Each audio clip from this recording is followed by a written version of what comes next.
Welcome to the Post Credits Podcast, where we talk about movies after the credits roll. My name's Jesse. I'm Max. And I'm Logan. And today we hear from the other Safdie brother as we get another biopic, this time not really a biopic, about a ping pong player who wasn't actually that great in Marty Supreme. Yeah, the marketing campaign for this movie has been quite interesting, I will say.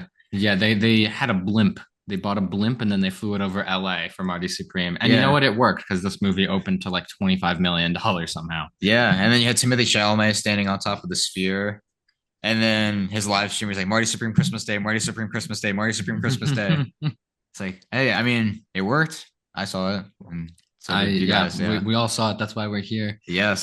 This is a loosely based on the story of Marty Reisman, who I discounted as not being so great in the intro, but he's a 5 times bronze medalist in the sport of table tennis. And this is the second Safdie film since the split up of the Safdie brothers. One was done by Benny Safdie earlier this year. That was a Mark Kerr UFC biopic called The Smashing Machine. Yeah. And this one's done by the other one, Josh Safdie. Which, after you finish listening to this one, we did do a spoiler review on Benny Safdie's The Smashing Machine. So if you're curious about that one and what we think about that movie, Because go check that one the out. very first episode of the weekly spoiler review, is that right? It Yeah. sure was the very, very first one.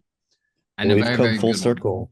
Yeah. Yeah, all coming for full circle. The first of 2025 and the last of 2025, although this is episode's coming out in 2026. So, yay, new year. I was Yay. excited. This is the Happy New first Year. ep- first episode of the Post Credits podcast in 2026.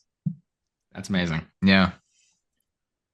So, the thing with this film, and we discussed this a little bit in the Smashing Machine review, is we didn't like the Smashing Machine, just to get that out there. Yeah. But most of the frequent Safdie collaborators, the guys who are working on movies like Daddy Longlegs and Uncut Gems and Good Time, the ones that we actually know the Safdie brothers for, moved to this film and didn't go to Benny Safdie's film. So this was written by the longtime Safdie brothers screenwriter. I believe this was also the cinematography and the score was done by the same guys that did the scores and cinematography for those other movies. Mm. So if this feels a little bit more Safdie than Benny Safdie's movies, there's a little bit more happening behind the scenes than one movie was done by Benny Safdie and the other movie was done by Josh Safdie. Right. So let's ask the question that we always do on these weekly spoiler reviews. How'd y'all hear about this movie? Yeah. I don't I guess you remember. It can was start that actually a one. while ago. Wow, this was a while Ooh, ago. okay. I don't know.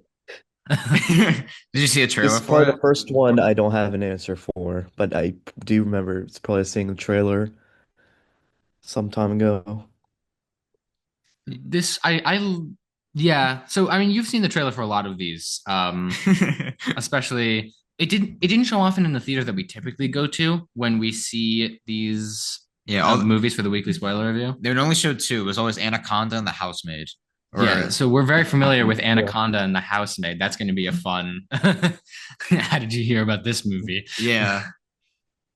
Yeah. But But I do remember when first seeing the trailer, this is probably the one I got the most excited for seeing it for the first time. Because, I mean, mostly because of the casting. Like, I really loved, like, who they announced was going to be in this. Timothy Chalamet, Tyler, the Creator. That was a surprise for me, being a Tyler, the Creator fan, Gwyneth Paltrow, and, this is going to be, I knew this was going to be a fun movie. yeah, that's fair. The casting of this movie is kind of crazy. All the people you said, and also Kevin O'Leary Yeah. of Shark Yeah. Tank Tank of fame. Shark Tank fame. Yeah.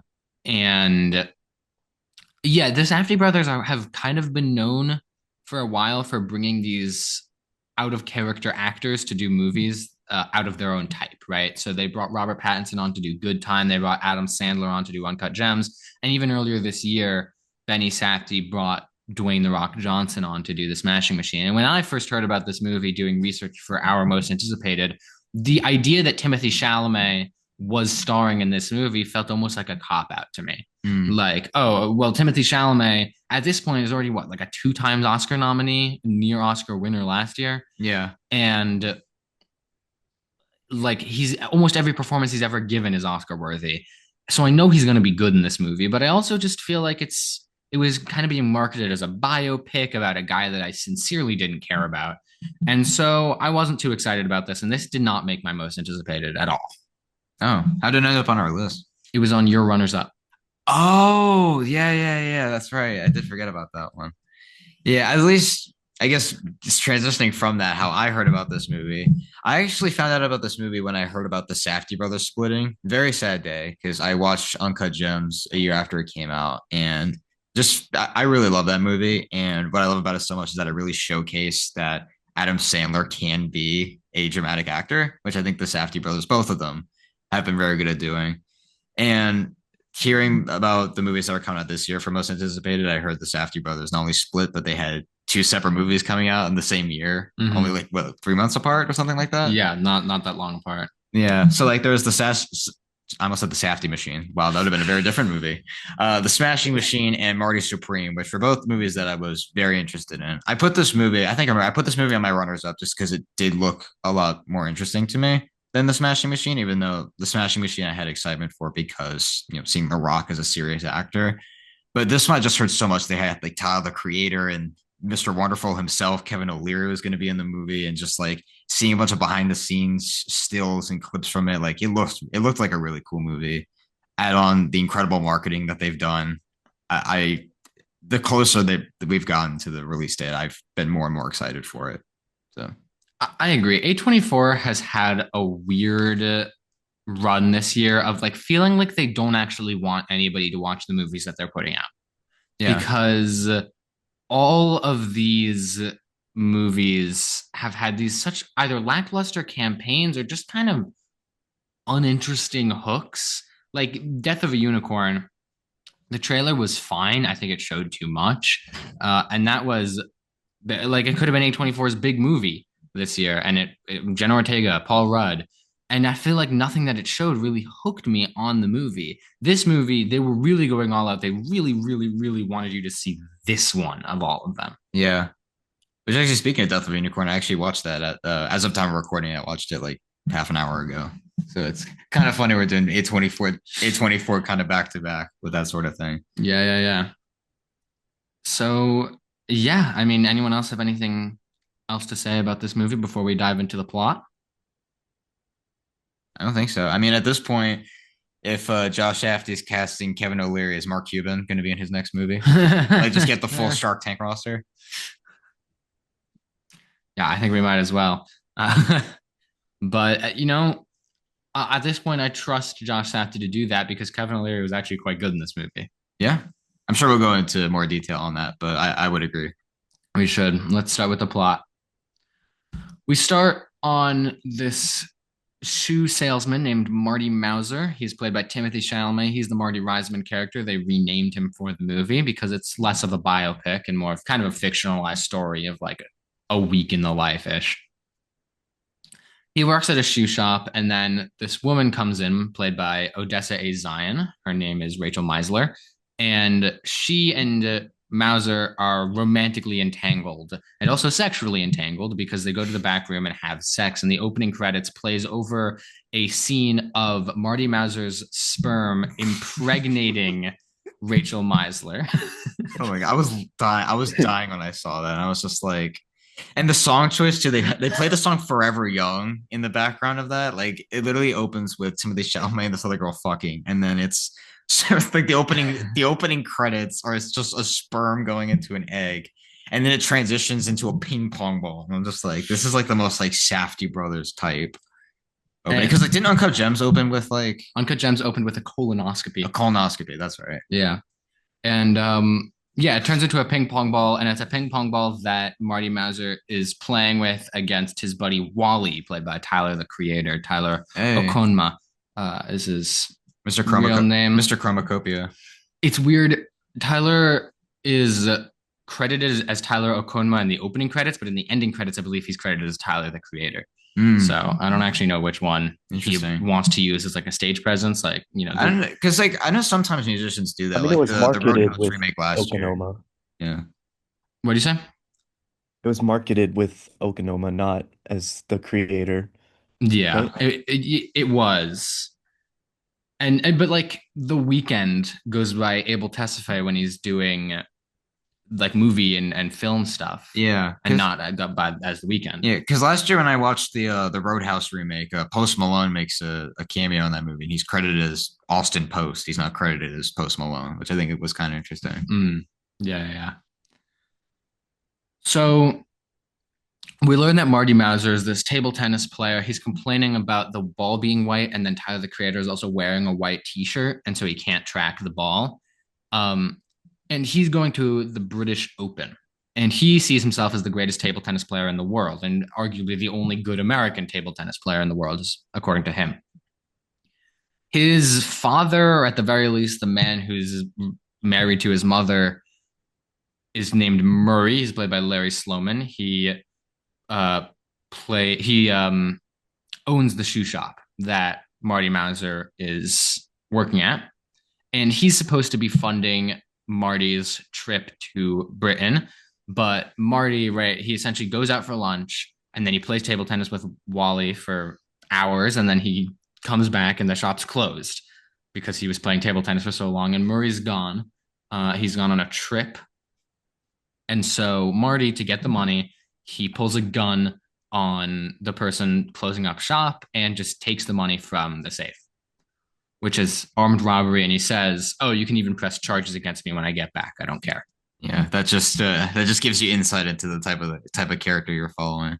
At least he's a guy, even though like he is the protagonist. Like at this point, it's just like he's not a good guy.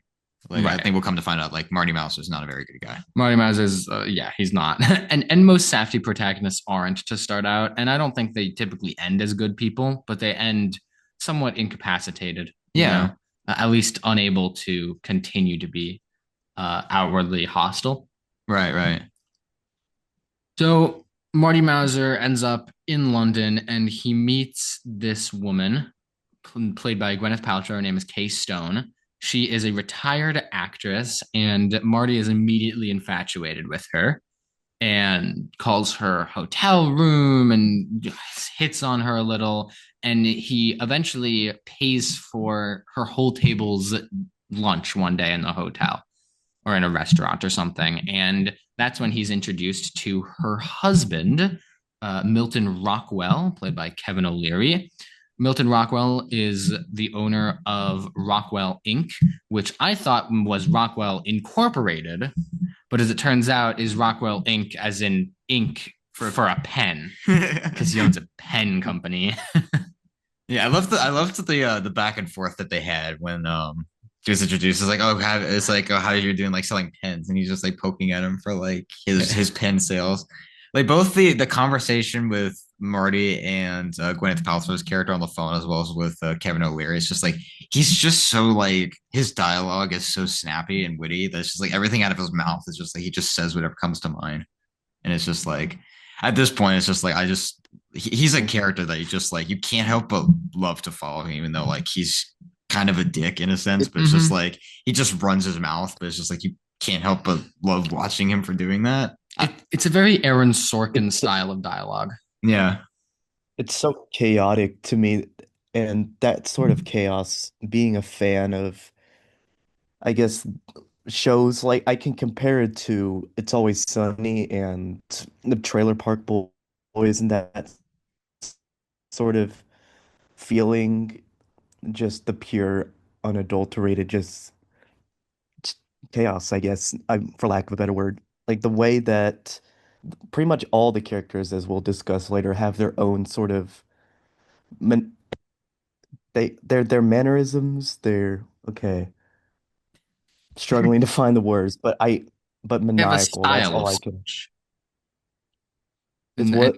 they have a style of speech. They act a certain way. Like their wit or Yeah, maybe that's not the their right They word. wit. have a It's distinct style of bantering, the way they interact with all the other characters. It feels uniquely them. Yeah. yeah. The only way I can put it is maniacal, but I was struggling to find the noun for that. Right. Manic? Manic. That that's what they are. That's pretty Yes. much. Yeah. Yeah. Yeah. And it's very chaotic, but the dialogue, it's written in a way that just sounds so good that it's really, Yeah. really hard to hate any of these people. Yeah. And that's it's a little manipulative, just to be Yeah, like, even hey, though they are all like pretty awful, yeah, you hate these people, but you love watching them work. but they don't like really. It's not really like hidden that they're Oh no. that bad people, and that's really why I like that and can forgive. I guess not to go too deep into it because I might discuss it later, but the difference between this and the Smashing Machine, Mm, where we see Mark Kerr as being this pretty much just awful guy, but he's portrayed not as that. He is they tried to make him out as the good guy. Like in Marty Supreme, as we'll see throughout, that's not the case. Like they these people have both good and bad redeeming qualities, but they're all so like outwardly expressed, and you, you can easily see what kind of people they are, and it's not like hidden or yeah.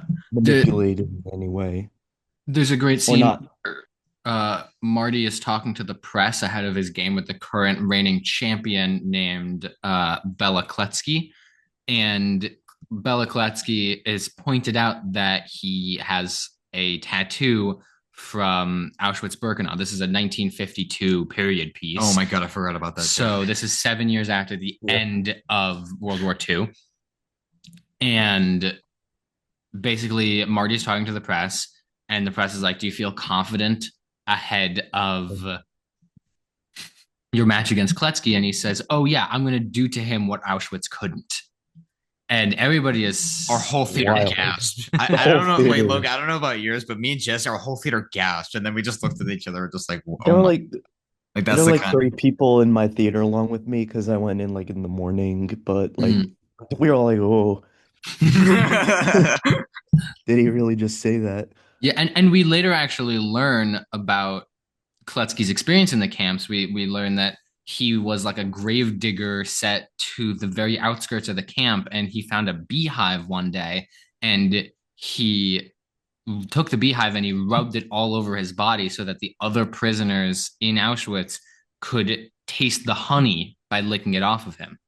Mm. Yeah, I remember that That part. yeah, that's kind of an underselling how that is actually If begonia vibes. filmed, how that actually appears on screen. It's a lot weirder than, Jesse making it out to be. It's really indescribable how that Yeah, flashback is. it's It's very uncomfortable. And it's very very uncomfortable to think uncomfortable. that by this point, two different characters have belittled his Holocaust experience. Because we had Milton Rockwell walk up to him and see the tattoo and say, "Oh, you were in the camps. My son died liberating you." But then we find out that his son actually died on the Pacific Islands fighting Germany, not Germany, fighting Japan during World War II. Right. Um, so yeah, a little bit of character there. That comes back a couple times. We then go to the open, and Marty does beat what was his name? Kletsky. Yeah, he does beat Kletsky. Yeah, yeah. And then he goes to the finals where he loses pretty badly against a Japanese player. And they mentioned that there's a travel ban on Japan. And that's, I think, relates to the American occupation of Japan. That this is 1952. So we were kind of hitting the tail end of that occupation. Yeah. Yeah. What was the guy's name that you was it Koto or something? Koto Endo But is the guy that Endo, he yes. loses to. Um, And Koto Endo has a very specific style. He has a specific paddle. He has a specific style of holding it. It's called a pen grip. And he is incredible. He wins the Open and he becomes a sensation in Japan. We get a little bit of a newsreel about him, a Japanese newsreel that shows what the Japanese people think of him. He's a national hero now because and ping pong is so popular. he is apparently based on real life Japanese champion Hiroji Sato. Is that right? I don't In know who the it's based table on, tennis. but I would assume so, since like if it's during that yeah. time. Yeah. Okay, Yeah, I and looked it up. Yeah, it's Hiroji Sato. he's played by a man named Koto Kawaguchi. who I don't know if he's actually acted in anything. He hasn't been in another movie. So, but yeah, he's very good in this. Milton Rockwell, having seen these matches, is enamored with the sport of ping pong. And he wants to set up an exhibition match between Marty and Koto Endo at the finals at the World Championships, which are being held in Tokyo on account of Koto Endo coming in as the number one seed. And Marty is initially loves the idea, but he learns later in the conversation that Rockwell's plan is to make Marty lose to Endo in order to promote Rockwell Inc. pens in Japan. I like how very explicit he is in like explaining that plan. Right. Marty hates the idea. Marty hates it. He doesn't want that. And so instead, he decides to go on tour with the Harlem Globetrotters for about 8 months and doing these acts. He plays ping pong against a walrus. He plays Twinkle Twinkle Little Star on like pots and pans with a ping pong ball. Um, and he starts working with his friend Dion, who comes back later. He's played by Luke Manley. He starts working with him on these orange ping pong balls that will show up against a white shirt so that people aren't forced to wear black at the championships because they are forced to wear black at the championships. Yeah.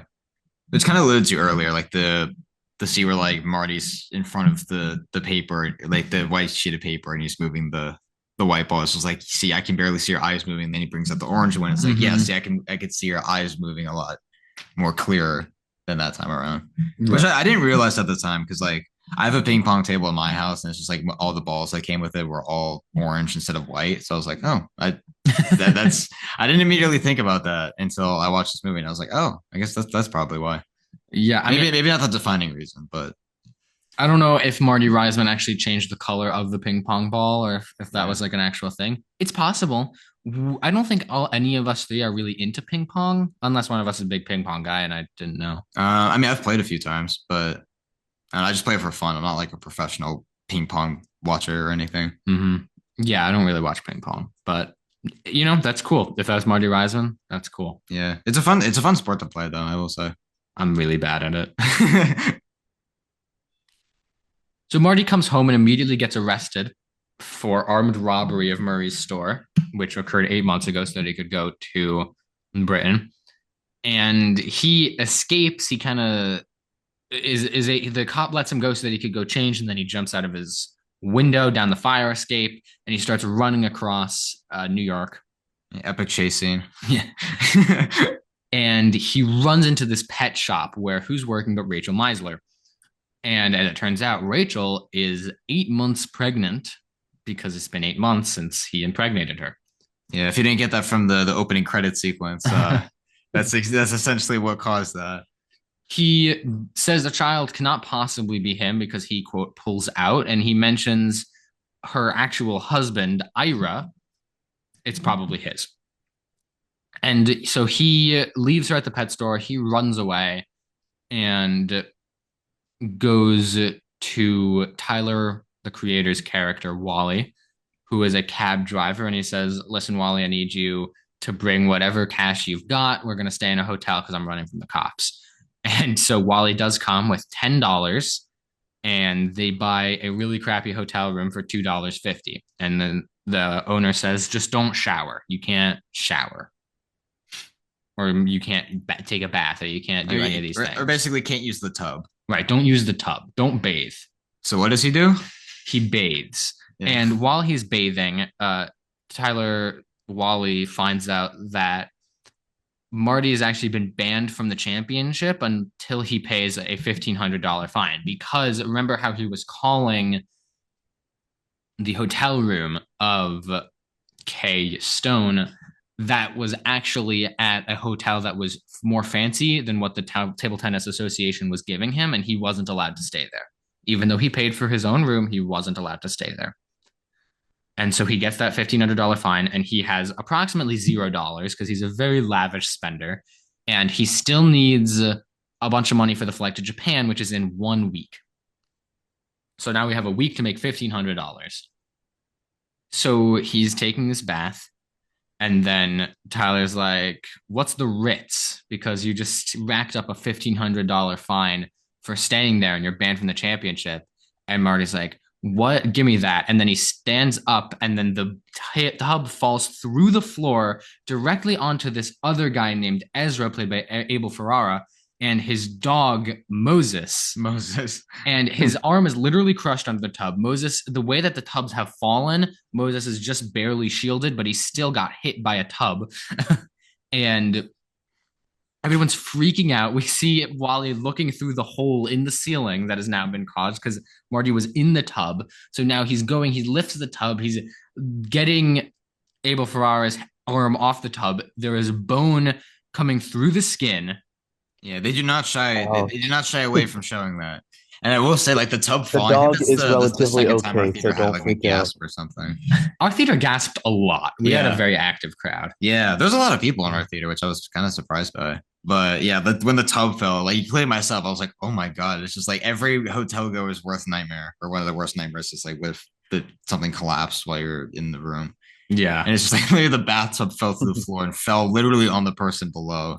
But there's a scene earlier when Marty and Wally are in the lobby, and that same guy comes through, and his dog's like really smelly or something. And he goes up the elevator, and it's like, oh, we'll never see that guy again. Nope. Well, it turns out not only is he staying below, but is a victim to the bathtub tragedy. And so Ezra pays Marty to take Moses to the vet, and he says $100, 50 for the vet, 50 for yourself. And so Marty goes and he takes the dog Moses in Wally's cab, and they decide to go. And kind of halfway there, they're like, we probably have time to go to the bowling alley and hustle some money out of the people playing ping pong. Basically, you pay a fee to to play a certain person and see if you can beat them. And people take bets and people do all these things. And if you win, like if you win against the person you paid, they pay you double. And generally, the idea is really good ping pong players will go and charge like $2, right? And so they'll get $4 for every game they play. But Marty Mauser, as we know, is like the best table tennis player. And so basically, Wally will go in and pretend to be a guy that got beaten up really badly by Marty, right? And then Marty comes in and he challenges him to a battle, right? And it starts, and Marty bets basically more than Tyler has. And I keep calling him Tyler when the character name is Wally. There's no other character named Tyler in this movie, so if I say Tyler, I mean Wally. Yeah, right. Yeah, in a sense, Tyler the creator. Right. Who I will say at this point, I actually thought he did pretty good. Oh, he was amazing in this movie. He really impressed me. Like he said in interviews he never acted before. I'm not too familiar with his music. The first time I actually listened to his song was actually with U2 in the back of Jesse's car. I mean, I'm not surprised that he's really did good. such a great acting job. Like him as an entertainer, if you actually listen to his music and him performing and his music videos, has acted pretty well in the past. So, Yeah, wasn't surprising. he releases like short films sometimes to go along with his albums, and they're very good. Mhm. And I mean, I love Tyler the Creator of music also. Yeah, But, I was very impressed. I feel like of him and Kevin O'Leary, I would say, like not to get too specific to him yet, but of the performances in this movie, I think Tyler the Creator is definitely the one that really surprised me the most, just because I wasn't expecting that level of acting from a music artist like him. yeah, Because normally with music artists being in movies like this, it's kind of like hit or miss. Sometimes we get someone who's really good, like Ariana Grande, and we did the podcast about Wicked, which I know it's a movie we didn't respond to very well, but I thought she did very good. And then you have someone like The Weeknd who does The Idol and Hurry Up Tomorrow, which apparently both suck, and he's really bad in. But Tyler the Creator, he did a pretty good job, I will say. And Tyler the Creator has said And he had a publicly, lot. believe that he wants to be in a Wes Anderson. He had a lot of screen time. Yeah. What did you say, Logan? He had a lot of screen time. He did in have the a movie. he did have Yeah. a surprising amount of screen time. Yeah. I mean, the whole movie, like Uncut Gems is kind of the same way, but at this point, the whole movie is Timothy Chalamet. Like he's in, I think almost every scene in the movie, Yeah, which like same thing that like Adam Sandler was in Uncut Gems. Like they're vehicles. Yeah. They're definitely all their movies are vehicles for these characters and for these actors. like point of view, like wherever he goes, we go. Right. So their scheme is that Wally will pretend to be this guy who was beaten up in a racist hate crime against Marty, and Marty will come in and challenge Tyler or Tyler and challenge him to all the money that he has, right? But then Tyler will be like, "Oh, I need these last $5 to get a ride home," and he gets everybody else to chip in, right, and give him some money, and they do that a bunch, and they end up $400 up. And there's this scene that's in the trailer where they're counting their money, and Timothy Chalamet gets out of the car and starts dancing while the car's rolling alongside him. And then Tyler gets out of the car and starts dancing with the money while the car's still rolling. And yeah, it's a great scene. And they plan to split it 200 to 200. And then all the guys that they just hustled that money out of come up next to them while they're refueling at a gas station. Uh-oh. Literally all in the back of a speeding truck. So like In the bed they're of this Yeah. of this truck, and they Yeah. come and they just start wailing on the car. They're hiding inside the car. This guy brings a crowbar and smashes one of the windows and opens the door from the inside. Moses runs out of the car. Where he bites one of the guys and then he right, doesn't he bite one of them? He might bite one of them at some point, but I know Yeah. he gets out of the car, Yeah.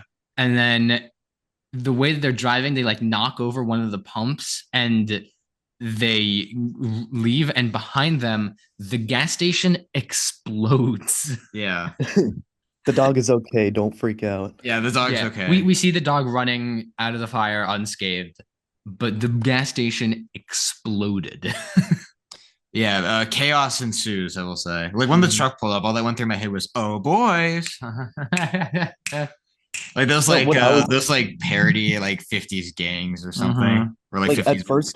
at first I didn't recognize it was the guys from like the ping pong game. So I just thought it was a bunch of okay, Buffoons. you see a bunch of white guys in the 1950s coming Yeah, in what's as a your speeding thought? truck in the Yeah, back of a truck, and you know what's gonna happen. But yeah, yeah, a bunch of bumbling buffoons, if you will. either way, it was a lot of chaos.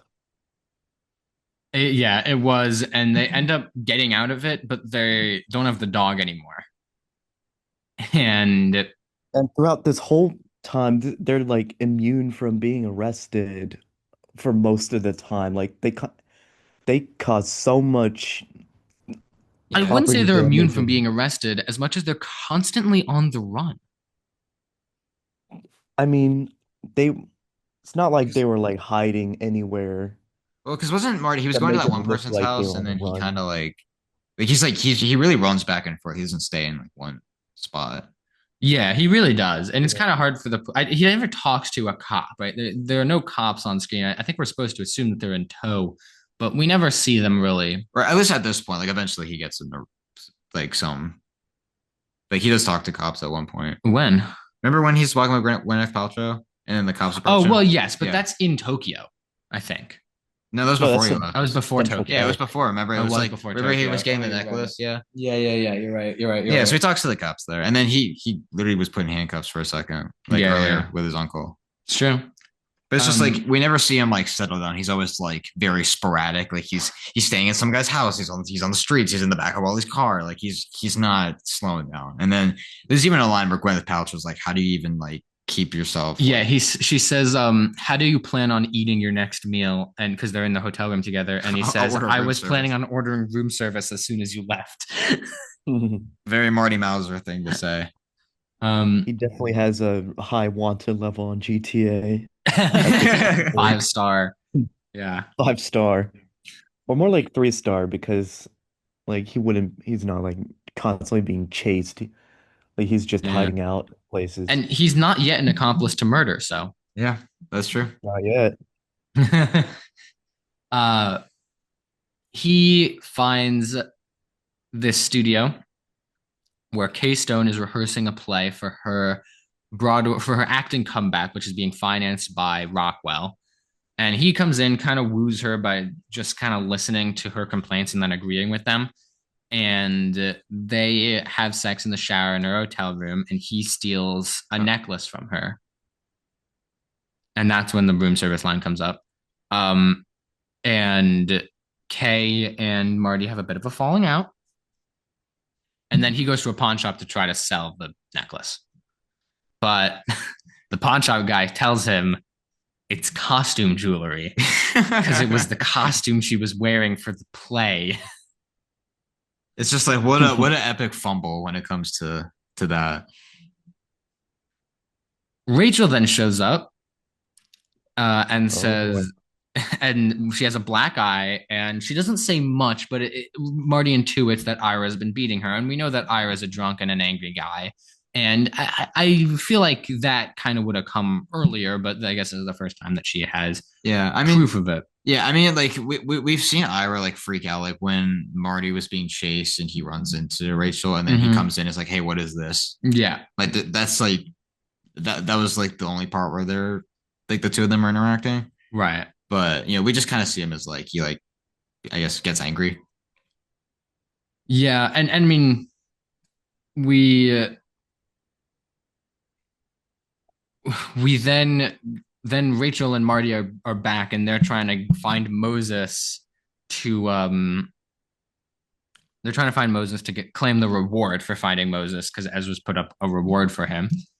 And they say $2,000 to him if they can get the dog. And they do actually find the dog. He's owned by some farmer out near the gas station in New Jersey.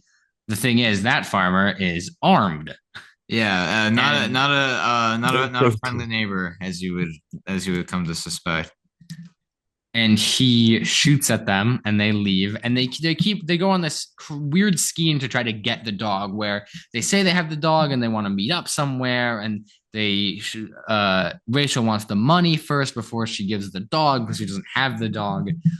I think you also forgot to mention back in the farmer scene, Rachel is screaming like a banshee and runs over the farmer and smashes into his house, and it's a lot of craziness Yeah, Yeah, so very chaotic, in as yeah, that similar to the particular gas scene. station bit. Rachel and Marty have gone and they're living for a night in Dion's house, and they took Dion's father's car to go see the farmer.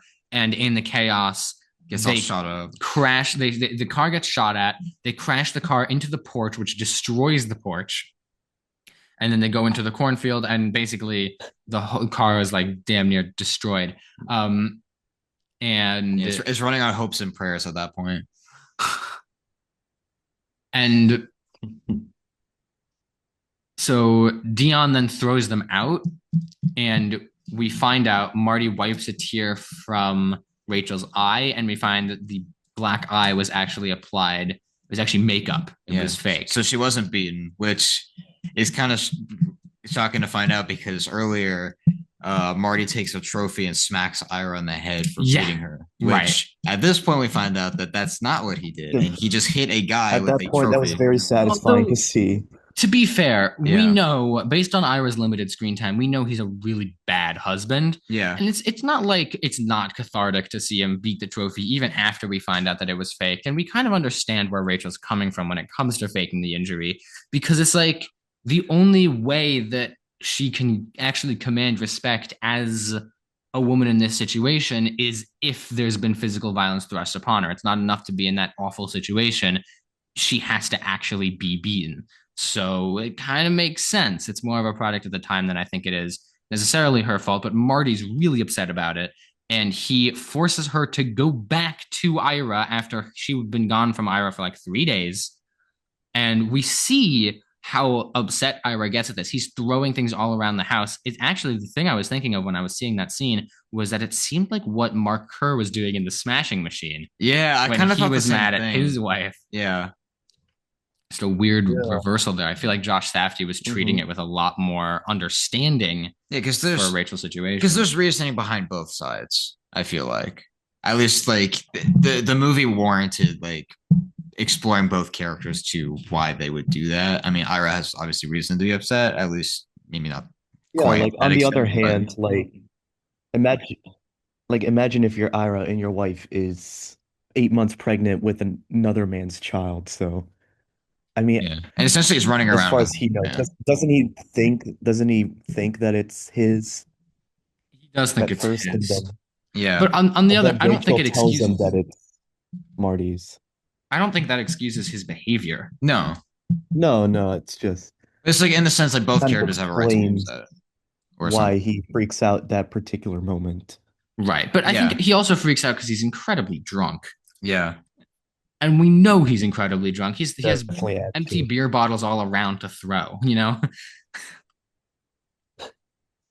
Um, Marty goes to Kay's play opening night and he goes up to Kay's green room and says he's sorry for stealing the necklace. Kay sees right through that lie Yeah. and but still decides to give him this really expensive necklace that her husband gets her. She says she gets her one of these every year of their marriage for every anniversary. So she has 25 of them.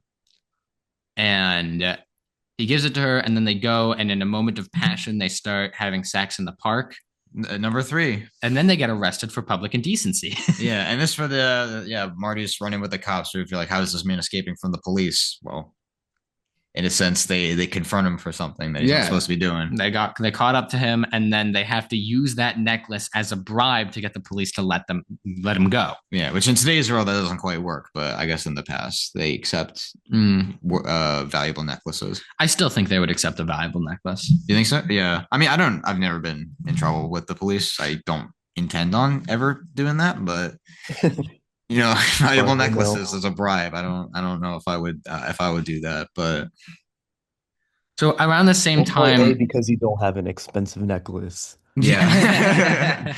two requisites that you don't have. Yeah, because then following this point, it's just like Marty and Gwyneth Paltrow. I keep forgetting. What is it? Kay? Is that her name? Kay. Yeah. It's just like they're walking, and Marty's like, "Are you sure you don't have another necklace somewhere?" It's just like immediately after they're getting across, like, "Do you have another necklace?" And she's like, "All right, fine, I'll get the necklace." And so she goes upstairs. While this is happening, also Rachel is still trying to do the Moses plot with Ezra, and so she's done this whole hackneyed scheme where she shows up and then Ezra's there with his like bodyguard and he has the money and then they bring out the dog, but it's not the same dog. And so then Ezra kidnaps Rachel in retaliation. And he stabs the guy that brought out the fake dog. Stabs the guy that brought out the fake dog. That poor guy. Ezra. That poor guy. He was just like, "Hey, can you just put the dog?" I was like, "Sure." And then the poor guy gets stabbed. He got stabbed. And then we go back to Marty, and Marty's been waiting outside for a while. The party's kind of winding down. He goes, and we see that Kay, who was really excited about a review from I think the New York Times. Yeah, wasn't it a isn't it end up like it's a bad review? It's a bad review, and she's sobbing in her room because of the bad review, and like that could tank her career. She hasn't acted in 20 years, and so he goes downstairs and he sees Milton Rockwell, and he just begs him to do the exhibition match. Milton Rockwell's already made other plans, but he just begs him. He needs to do this exhibition match. He needs this money. And he knows that if he does this exhibition match, he gets a free ride over to Japan. He needs that money. And Milton Rockwell says yes on the condition that he spanks Marty with a paddle. But not just any paddle, with Endo's paddle. Yeah. As he says, he's been a bad boy, hasn't he? And then he bends over and Mr. Wonderful proceeds to spank him multiple times, which was not expecting that from this movie. But like once that happened, I was like, I heard rumblings that there was some spanking, but I didn't know who was doing it. I don't think I wanted to, but well, you do now. Yeah, I do now. Yeah. Yeah, seeing a Shark Tank judge spank Willy Wonka, or an actor who played Willy Wonka, was something that was not on my bingo card this year of things that would happen. So he ends up getting a ride. Well, before he gets a ride on Rockwell's plane, he gets kidnapped by Ezra. He's going to go and do some practice with Wally, and he goes to his his table tennis tables, and Ezra pulls him aside and says, "Hey, your girl's in my car. So if you don't come out now, I'll probably put a couple bullets in her chest." Yeah. And then doesn't Marty's like, "I know where your dog, like I know the house your dog's in," or something? Well, so Rachel essentially revealed the house, but then Marty goes and directs him to it. Yeah. And they go to the house and they're looking, and then his little bodyguard guy's looking through the window, and he gets shot through the window. Crazy gunfight ensues. The dog is unharmed. Yeah. But They Ezra freak and out. the farmer are shot, and the bodyguard, and the driver of the car, And and Rachel. and Rachel are all shot. So yeah, crazy shootout there. It's just even more crazier. It's just like each of these incidents just get crazier and crazier as they A unfold. lot of comeuppance in that scene for the farmer, for the literal mob boss, his bodyguards, for Rachel somewhat for trying to scam the dude. It's a lot. It's a lot of, you know, kind of satisfying in a morbid way. Yeah, and then Marty leaves the dog in the house with the dead people, gets the driver out of the car, and then drives Rachel to the hospital where she's rushed to the ER. And then he leaves, and then he hitches a ride on Milton's plane, goes to Wait, in the Tokyo. hos What's up? pause in the hospital scene, there was this one shot when Rachel is being wheeled into the ER, and I swear the nurse was played by Tyler himself, just like in a nurse costume and a high-pitched voice. I may be totally wrong, but that's I mean, like, you sound wait, is that Tyler? crazy. That'd be really funny if that is actually what It was happened. just But Tyler doing a woman's voice, like in So a he's nurse not costume. credited as that. huh. The paramedics are Kevin That's- Eccleston and Brian Marks, but I don't know if those are the nurses within the actually within the like the hospital. hospital. Yeah. I don't know. I That don't. that'll be something I like to believe, and if someone could like fact check me, then feel I free. mean, he's not credited for that. I just looked it up. It said that he just played the The one. ER nurses are played by Cheryl Flowers Briggs and Rory Jeeves. Oh, okay. So Yeah, I swear. I Yeah. don't believe either of those are Tyler the Creator. Yeah, it just said he played Yeah, Wally. he's just Wally in this movie, as far as I understand. Um, so yeah, he plays the game against Endo in Tokyo and he loses, and everyone's super happy. But then he learns that even though he came with the money to pay the fine, he actually can't compete in the finals anyway. The Mm. bracketing's already been done, and he can't play. He's been disqualified, and so he goes and he challenges Endo to a real match. He says he wants to do a real, not stage, non exhibition match. And Endo accepts. And it is the single most tense game of table tennis I have ever watched. Yeah, For and it real. beat the other most tense game of table tennis I've watched, which was a scene earlier in the movie when he played him originally. But yeah, it's like more like Timothy Like Chalamet I'm like said that glued he to my secretly seat in this. huh? Glued to my seat in this scene. Mhm. Yeah, very engaging. And what's even more impressive is that Timothy Chalamet said that he was like secretly training to learn how to play ping pong. My Yeah. God, does it show? Like both of them do an incredible job. Like Like he he could said have he just like brought a ping pong table to sets of different stuff he was working on beforehand. I mean, I guess. maybe. No, I that's what mean, it said. That's what I read. oh, Oh, really? really? Well, I Yeah. mean, to be Jinx. fair, his projects previous have been the two Dune movies, Yeah, and Denis Villeneuve is famous for going under budget, so I think they had enough to bring him a ping pong table. yeah. And what do you also do? Um, Wonka, complete unknown. Wonka, I could, yeah, I mean, I could see ping pong tables on those sets, honestly. Yeah, I could too. I wonder if Paul King had one and he was just Yeah, yeah, yeah. But yeah, that's interesting. So when we're watching this game, we kind of want Marty to lose, but we also want him to win, but we're also scared of what'll happen if we win. Like there's like a weird catharsis there that we almost don't want him to feel. And he ends up hitting deuce, so 20 to 20. Ping pong, you have to win by two. yeah. And he does. He wins 22 to 20 in the game. And he collapses out of relief. And even though he can't play in the finals, he says that he hopes Endo wins. He hitches a ride back to the US on a military charter that I assume was connected to the end of the military American occupation of Japan, as I previously mentioned, again, 1952. That's when that happened. And then he goes back and he hears that Rachel's been moved to the maternity ward, which is worrying because she wasn't due for another 4 weeks, which means that this baby arrived 3 weeks prematurely. And that's not good. So he Yeah. goes and he rushes to the maternity ward, and then he goes to see the baby, and he does, and he watches the baby through tears.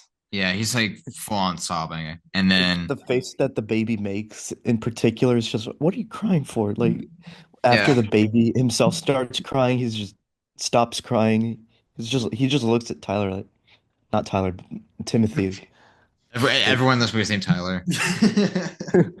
Yeah, even the baby was infatuated with Timothy Chalamet's acting. And The then baby's also named Tyler. yeah, and then yeah, last note to end the movie on needle drop of everybody wants to rule the world. Wow, I cannot pronounce my By R's today. Tears for Fears. Yeah, by Tears for. We're speaking of tears, as Timothy Chalamet is crying, and then that's the movie.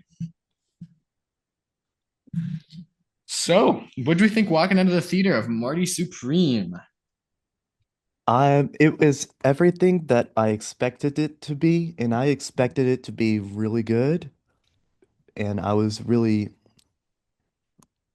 I mean, I was satisfied for how excited I was for this.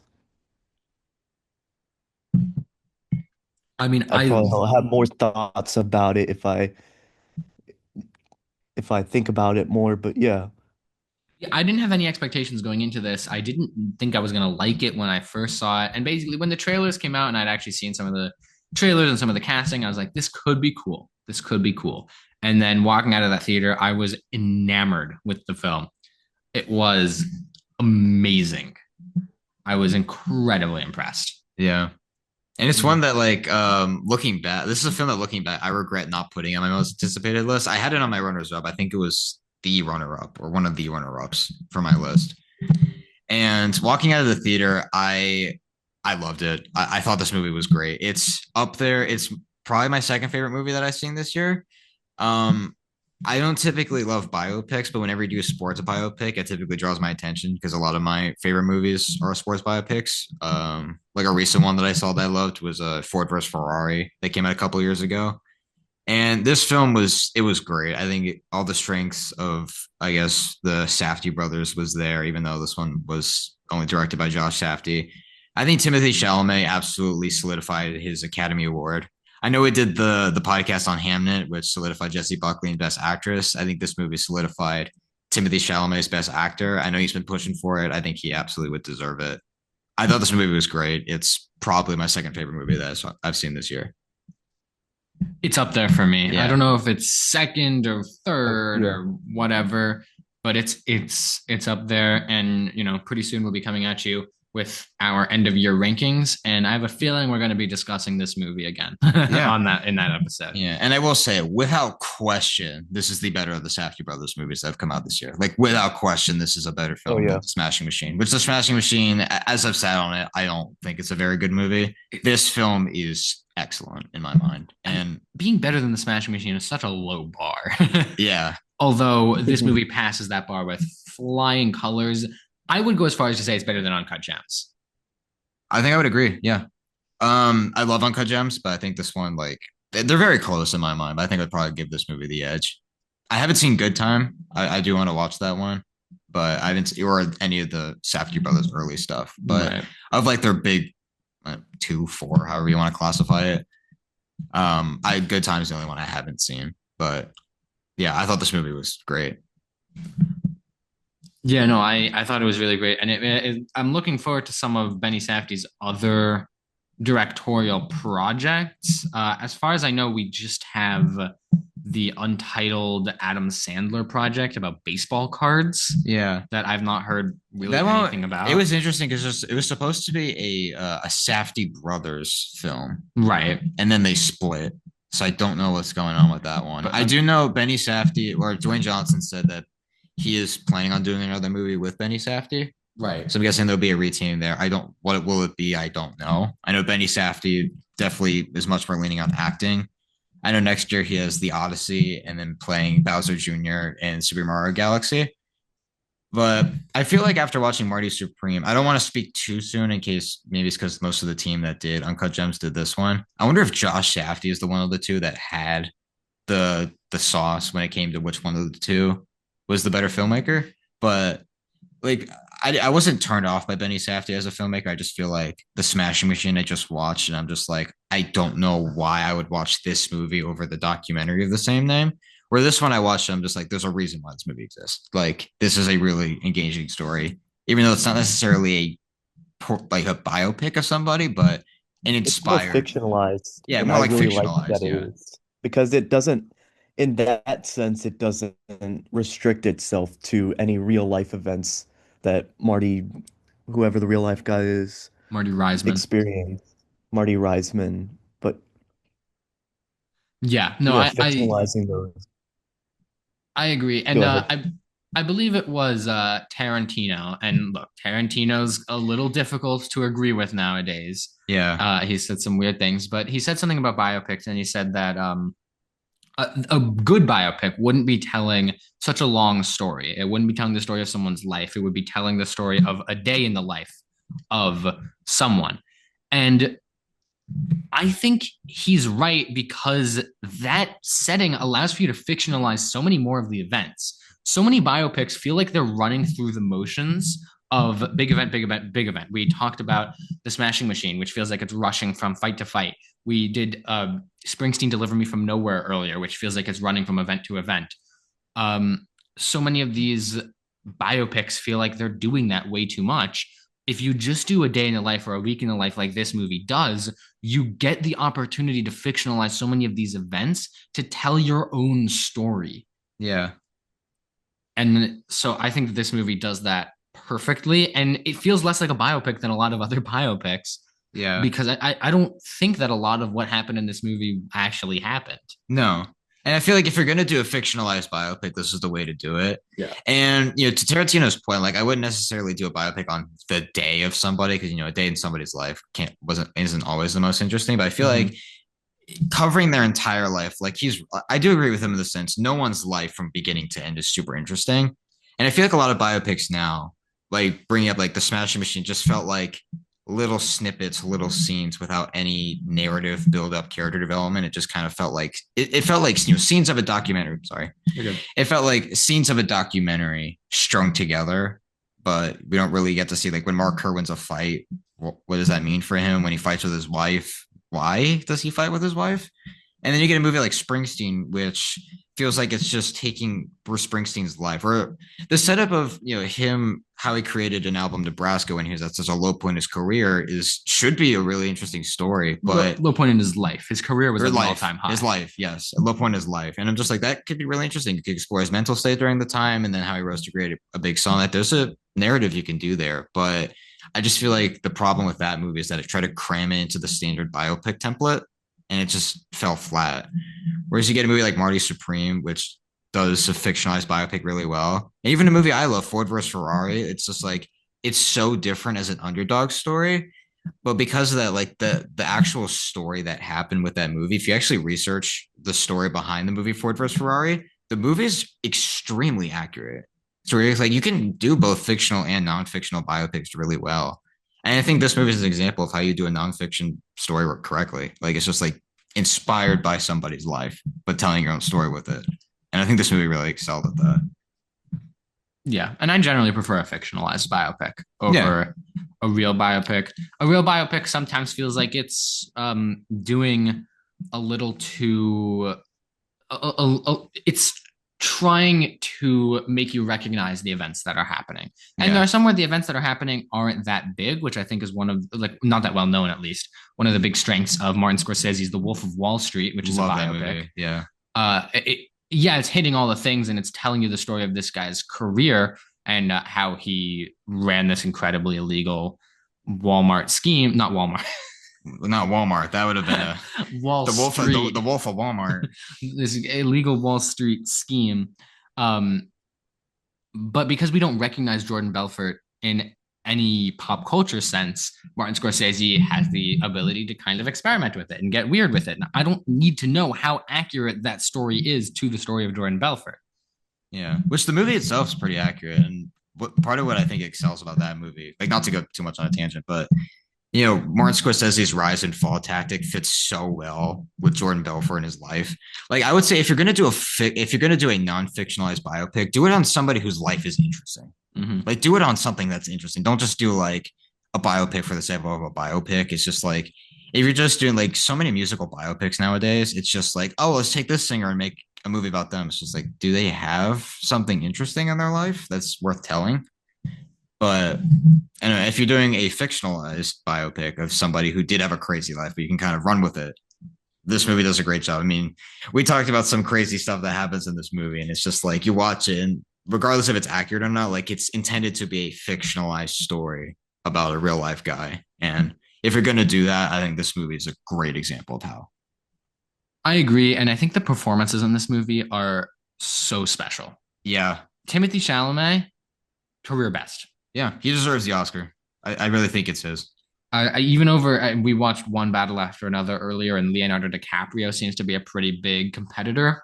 Which I would agree with. But, like it's obvious the race is between them two. Chalamet's better in this movie. He's so good in this movie, and they're similar movies in a lot of ways. Yeah. But Chalamet's better. Odessa A. Zion, I was completely unfamiliar with before seeing her in this movie. She's fantastic. Was she the one that plays Rachel. That's Rachel. right.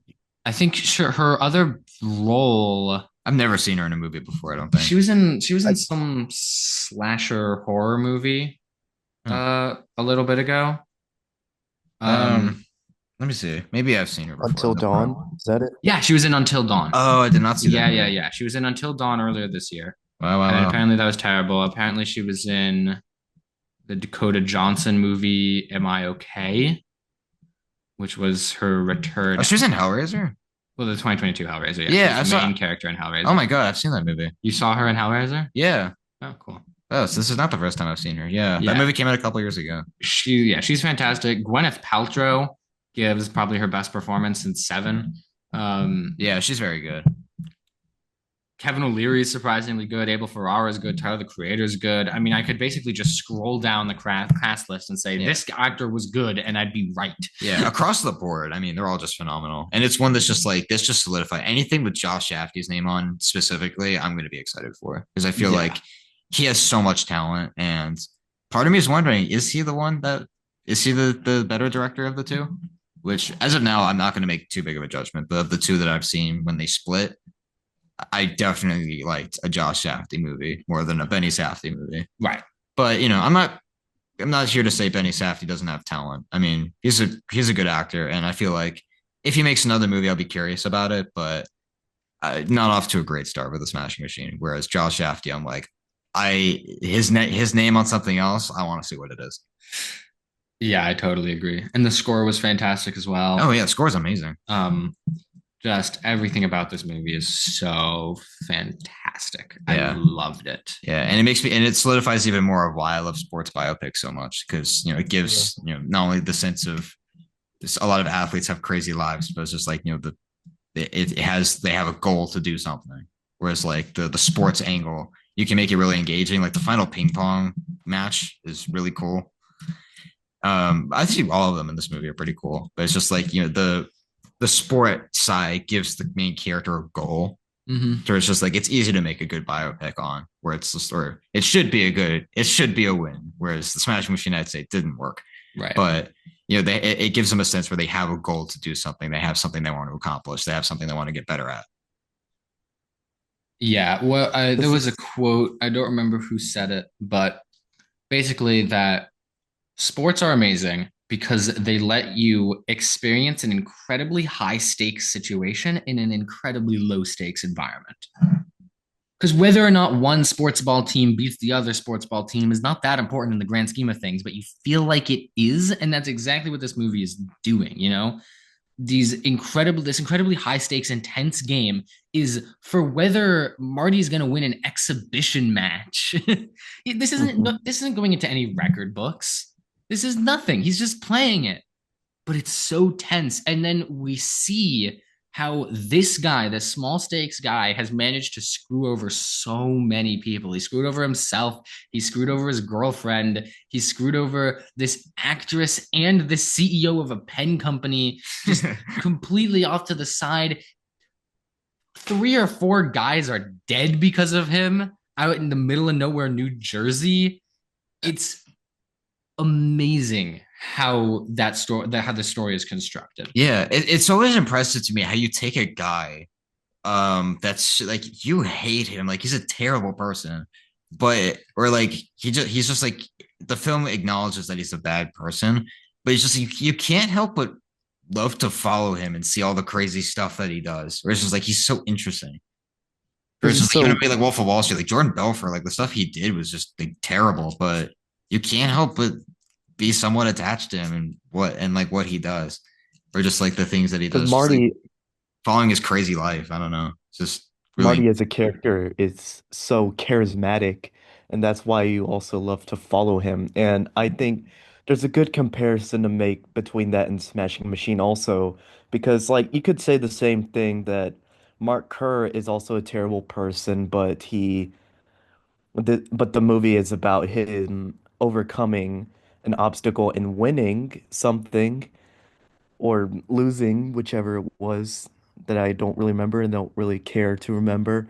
He But lost. this, yeah, but for Marty, you kind of want him to win, but like when you remember all the bad stuff he did, you want him to lose, and then when the stakes are getting higher in the environment, like you said, where there are pretty much no stakes at all, you want him to win again because like he's not really gonna get anything out of this other than like to accomplish his goal of being seen as the best. That's all he really wants, and that's really all he really deserves in my eyes. And yeah, the way they handle giving a giving these every character exactly what they deserve, they do that really well. I agree. yeah, Yeah. I do as well. Yeah, like you'll be so wrapped up in the plot, you'll almost forget that all of these characters aren't real, you know? Right. Yeah. And Yeah. the plot goes so many places and the characters go so many places and this really does feel like a complete product in a way that a lot of movies really don't. We said in the Smashing Machine, one of our biggest issues with it was at a certain point Mark Kerr gets his head shaved and he looks like The Rock. And yeah, of course he looks like The Rock. He's being played by The Rock, but he's becoming The Rock. We're taken out of this character. He doesn't feel real anymore. We're done. We're done with Mark Kerr. We suddenly don't care about him because he doesn't feel real anymore. Timothy Chalamet keeps Marty real for the whole movie. And Marty feels real, and Rachel feels real, and Ezra feels real, and Wally feels real. And that's really impressive. Yeah. I would say like you're not watching Timothy Chalamet. Like he really disappears into this role and does a great job. And even adding to that, like if the movie is like 2.5 hours, I was never bored. No, Like no. there's not a dull moment in this movie. Like I didn't feel the runtime. Like by the end of it, I was like, real, that's it? Yeah. So that was 2.5 hours. Or like I watched Avatar Fire and Ash, which unfortunately weren't free to do a podcast on. Oh my god, that 3 hours and 12 minutes feels like 6 hours. Like I was hoping somebody would pull their phone out and tap the time. Yeah, just so you could check the time I'm and just like, figure out. I'm just like, good God, wrap this up, please. But like this movie, If I you was like, it really just want us to do a podcast on this, please give us 100 likes, no more, no less, yeah, yeah, on this 100 on the dot, episode. and then we'll do If it's 101, then we'll just not upload it. it. So yeah, Yeah. do we have anything more to say about Marty Supreme? I really wish because like I, and okay, by the time of this recording, I probably woke up like an hour and a half ago, so Oh my God. you know, if I had more time to think about it, I would give this movie so much more praise that I already have for this. I would probably articulate it, everything that I've said about this in much better way. But other than that, I really, really enjoyed this movie.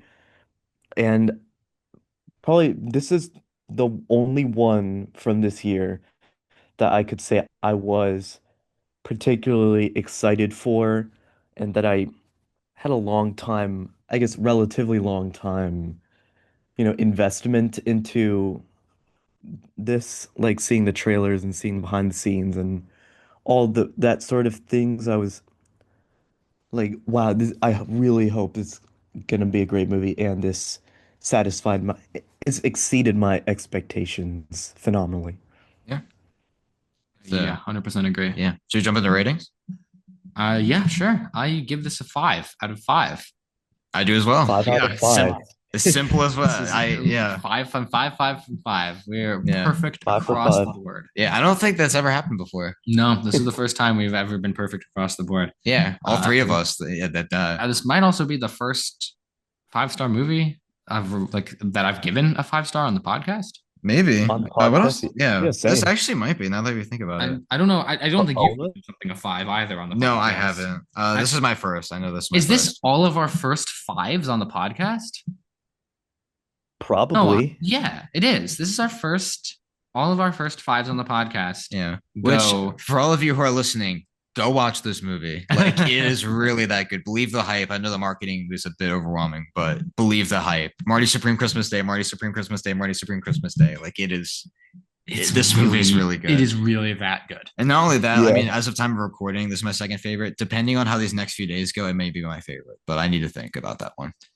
Well, you'll find out when we do our end of year rankings very, very soon. With that being said, before we jump into letterbox plugs, we have 3 comments. Yes, you were saying this Three last time. How separate this is comments All of from the these same person. all of these were left by the same person by at the Precise Climber on YouTube. what video was this under? This was under the Zootopia 2 weekly spoiler review. A great review. Yes. We'll go one by one and address all of these. So the first comment is, someone should make a joke count for both Zootopia movies, seeing how they're the exact same lengths. Ooh. In terms of humor, I'd say the second one Like probably a had cinema more, win type. or at least the second one I think had more jokes that I noticed. Mm. I would say the first one's funny, but I feel like this one there was a lot of quips. I wonder how many jokes went over our heads as kids when we were watching the first one that would impact that assessment. I mean, like as a kid, I didn't know that. I mean, it's not really played for laughs, but like Mr. Big being Mr. Big, a Godfather reference, even Zootopia too, like Paulbert doing The Shining when he's running through the. They have the score playing in the background. Yeah, it's like very overtly The Shining. Like these movies don't hold back. I mean, they're Disney-ified buddy cop films, right? So in a sense, this was like you're gonna sneak some adult humor in there, but just maybe recency bias. But I think Zootopia 2 probably had more jokes, but I could be wrong. At least that I can recall. Yeah, I think the second one was funnier, as far as I remember. Yeah, I agree. But I don't know if that means more jokes or just the jokes that were made flew over my head in Zootopia 1. So there's our joke counter. It's not a real joke counter, but whatever. Let's move on to the next comment. Okay. Our next comment is, the Paubert twist is ... weird. On one hand, they made it obvious because they made the character such an in-your-face, overly friendly, overly quirky, overly nice worrywart. On the other hand, outside of a single line how he's trying to be a Linksley, there really isn't any setup or foreshadowing for his true motivations. He genuinely seems to dislike his family, calls them evil at one point, the only instance of the word evil being used across both movies, and he genuinely seems to value his individuality, his bike, the hideout, his clothes, etc. Maybe they could have done some kind of Paubert childhood flashback with Daddy that could be interpreted in 2 very different ways. Or maybe he could have had a photo of Daddy inside of his hideout, which he could have hidden before Judy and Gary noticed it. In fact, the whole hideout was such a fertile ground for wordless character development and foreshadowing for Paubert, but it's only used for a Gary gag. Quite a waste.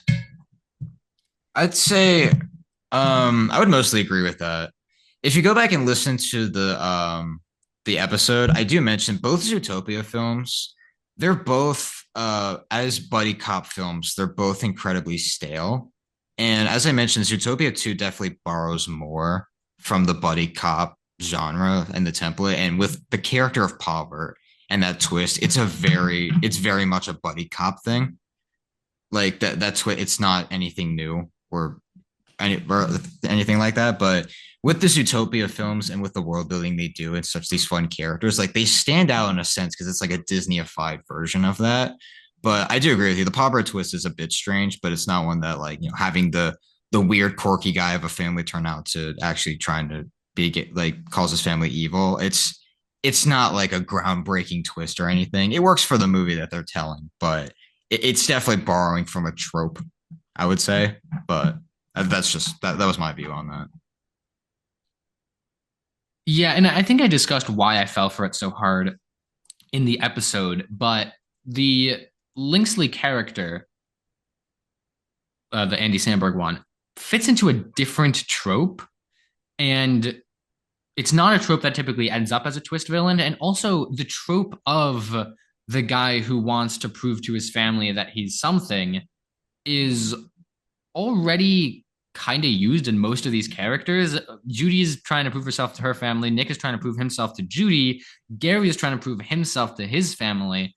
It's like everybody is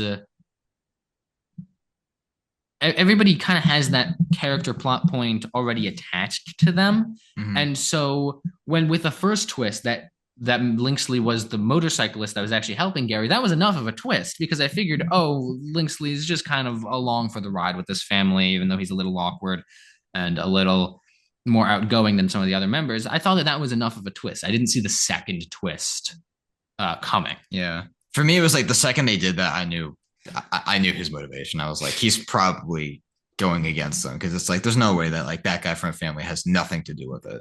Right. I know, but that's just me. Logan, no thoughts on that? So, Not really. I kind of forgot that movie, honestly. Yeah, it's Season we two. discussed it in the podcast, and the fact that it is the shortest episode of the weekly spoiler review is definitely because of that. But it is a little bit of a vapid movie. It's yeah, entertaining, but it doesn't have any staying power really. yeah, and I feel like the shorter the run times of the movies are, like when we like summarize them and discuss certain parts of it, it's like a 90-minute movie is easier than a movie that's like 3 hours because it's I That's guess true. maybe more or less, or depending on if a True. movie Although like the that. Running Man episode's an hour and a half, and the Black Phone episode's an hour and 10. So Yeah, I don't know. I mean, there's a lot to say with both of those. I mean, I feel like on all both of those, I think us three or four, if you watch The Running Man, had different takes on those movies. All this to say that you should watch all of our weekly spoiler reviews. They're all really fun. Anyway, Yeah. third comment. All right. The Judy Nick dynamic is pretty entertaining. Quotes, hey, let's make them romantic without actually making them officially romantic. Hijinks galore, end quote.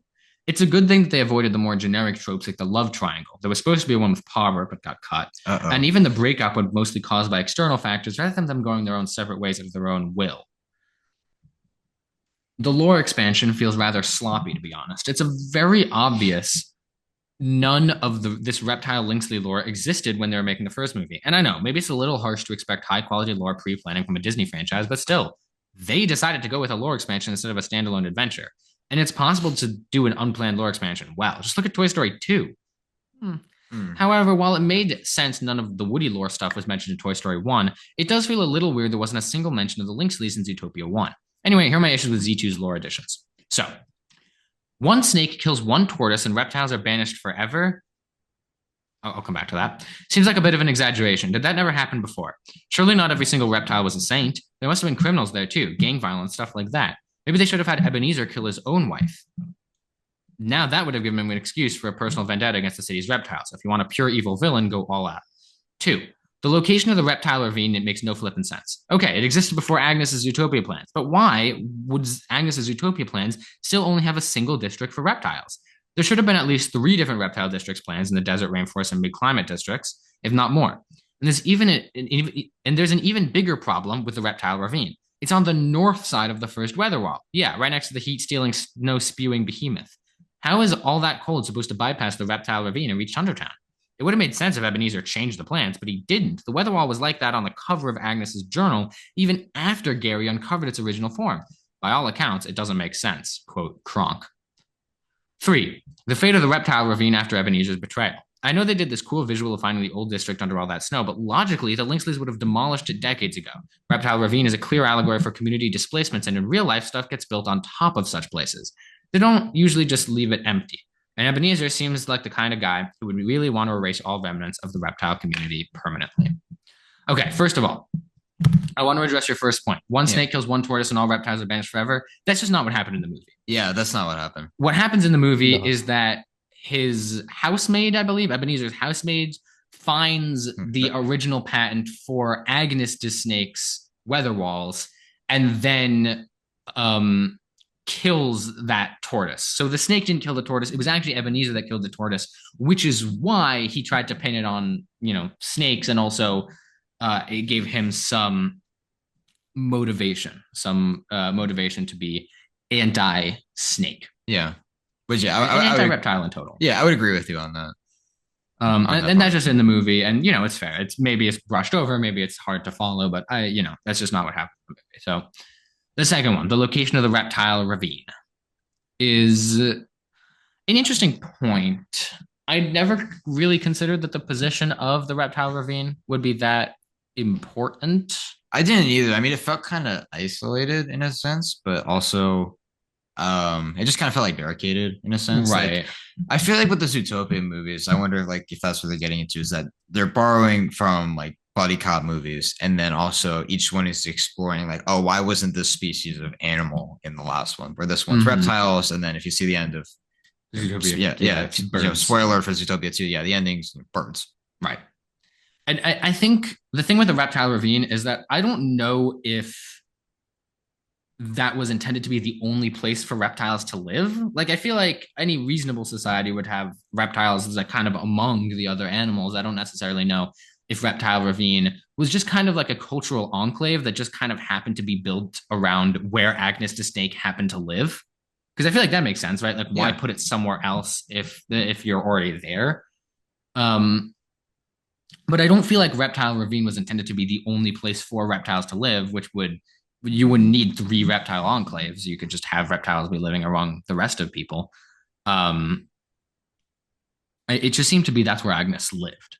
Yeah, I think is why it's there. Yeah, because I didn't think about that side too much. Not to fully discount a lot of that, but I didn't think about it on that level. I wouldn't say I necessarily thought about it that way, or I don't know if it played out like that either. I mean, it's just that's where it was, and that's where they ended up going to find the patent. And that's not to say that the interpretation of it as not making sense is wrong. I mean, if you're seeing it in one way, I don't know, none of what we're saying was actually said in the movie.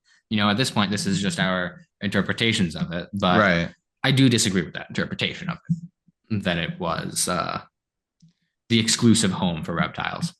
And then the third point, the fate of Reptile Ravine after Ebenezer's betrayal, where it's under all that snow. And it is an interesting question, because what they're actually racing against in the movie is that they're planning to expand the tundra territory into Reptile Ravine. The question of why didn't they do that sooner, like realistically, that is hard to answer. I will agree. Yeah, I don't know what the creative process was, but I don't know if it's just like the events of the first movie changed that or something, but yeah, I don't have an answer either. Yeah. And then was there one more thing that guy said? Just generally comparing the lore expansion to Toy Story 2. Which is interesting. I can see the comparison. I wouldn't necessarily say I wouldn't say eye to eye that's how it plays out. Because we discussed this a little bit more in Zootopia 2, the review, but Zootopia has always been more focused on the world of Zootopia, right? Yeah. Whereas Toy Story is more focused on the characters in Toy Story, right? Yeah. There's no Toytopia where all the toys go, and and Toy Story, like, I think 4 will actually kind of goes into that a little bit. The Lost Toys. Sort of, yeah. But like, the expansion isn't in the world of Toy Story 2. It's with the characters of Toy Story 2. The character finds out something about himself in Toy Story 2. Or even in a sense, like, if you want to go down that path, like the daycare center in Toy Story 3, if you want to say it like that. True. But it's just that, they're not, they're toys that kind of exist in, the lives of people in a sense, to where it's just like, there's not like the secret underground society under Andy's bed or something, or in the toy chest. It's like they exist, but like, the type of toy that Woody is corresponds with what happens to Toy Story 2, that he's part of this this very valuable collection. Right. Yeah. And I'm just trying to think if there's a better example because I do agree that the lore expansion is a little sloppy. The introduction of the Lynx is like, yeah, okay. Maybe it would have read a little better if the Lynxies were mentioned in Zootopia 1. But I'm trying to think if there is a world expansion like that that either doesn't work Yeah, or is a little bit more sloppy. Like maybe Monsters University.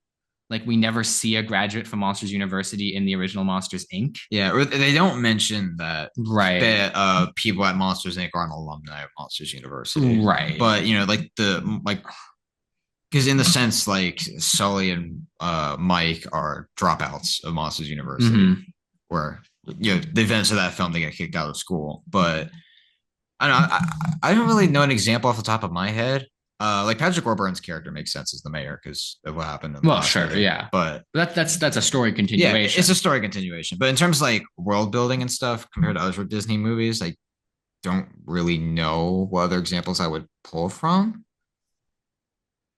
Yeah, I don't know. There are probably a couple, and if you have any ideas of movies that expanded the world rather than expanding the characters, and whether or not that worked, you can leave them in the comments below. But yeah, I think I agree that it's a little messy, and that adding these new characters sometimes doesn't read well. But you know, Yeah, or like uh, I noticed it more here than the first one. I mean, I love the mhm, first one, but like even some of it was a little bit far fetched. But I think this yeah, one was like this one I can understand that certainly, and I hopefully the third one doesn't keep going down that path. Or at but least like I want them to expand the lore, but I don't want them to keep like straining credibility as they do that. There's just like, wait, how come nobody knew about this? right. Or it's just like, wait, there's a secret lore that nobody knew about. Right. How deep can you go until it becomes unreasonable Yeah. for this to be a mystery Or like still? how many animals are going to introduce, and then you get to a point where it's just like, what? Do you make a new one? Do you have mutants? Do you have Mutant or do you animals. have humans come in? Like I don't. Oh, if humans come I into would God hope that Zootopia. doesn't happen. But Yeah. yeah, I guess that's just my answer to that. Yeah. That's reasonable. And yeah, no, these are very perceptive observations, very well thought out observations. And yeah, it's a reasonable interpretation of the movie as being a little bit messy with Yeah, how it handles that stuff. yeah, yeah, and Yeah, then thank you very much, the precise climber, for commenting. yeah, thank you. Yeah, thank you for the comment, and for any other viewers who are listening, who if you have something that you want to put to our review, yeah, be sure to leave a comment. If you have something you want to add or ask us questions about, we'll answer them in the next episode when we get a chance. Yeah, if you have anything to say about our review of Marty Supreme or anything to say about what we just said about Zootopia 2, if you want to continue the conversation, if you have a completely different thought, or if you have a comment on that you want to leave on one of our old videos and you want to leave that comment and you have something to say about what we said then, we'll still get to that comment next time. Yeah, We will still pull that comment and we'll read it. We're not so flushed with comments that we have to pick and choose which ones we answer. So as of right now, pretty good bet. Put your comment in the description. We'll read it on the air. yeah, That being said, should we jump into letterbox plugs? sure, let's do it. All right. Sure. On Letterboxd, I am Threnv. That is THRNV. I have a review of Marty Supreme up, and I also watched a couple movies to end off my year. Neja, the original Chinese animated film, was actually my 300th movie I watched this year. I hit that milestone right at the end. And then I also watched Alex Garland's Civil War as the last movie that I'm probably going to watch this year. So check those out if you're interested. Yeah. Yeah, my letterbox plug is MJ Spiegel, all lowercase. That's MJSPIEGEL. I am the first thing I'm going to post in the year 2026. I know I keep saying this on the podcast. I've been a little dormant on my account just in terms of movie releases and just stuff that happened in my life. But starting in 2026, I will be posting a ranking of every single new release from 2025 that I saw. The last movie that I will see is Anaconda. So when we do our Anaconda spoiler review, my ranking for the end of the year will probably be up by the time when we do the end of the year video. So be on the lookout for that, as well as a ton of new reviews to expect in the year 2026. Yeah, and I'm still here, by the way. You can find me on Letterboxd in on Invaded Films. There's INVADED Films. I Again, I will say I will start putting reviews up at the beginning of this year. That will be my New Year's resolution, and I'll probably start with Marty Supreme as my first review, just because it was that good and that memorable and so fresh in my mind. So I will def be on the lookout for that. All right. Sounds great. Follow us on Letterboxd. And with all that being said, roll credits.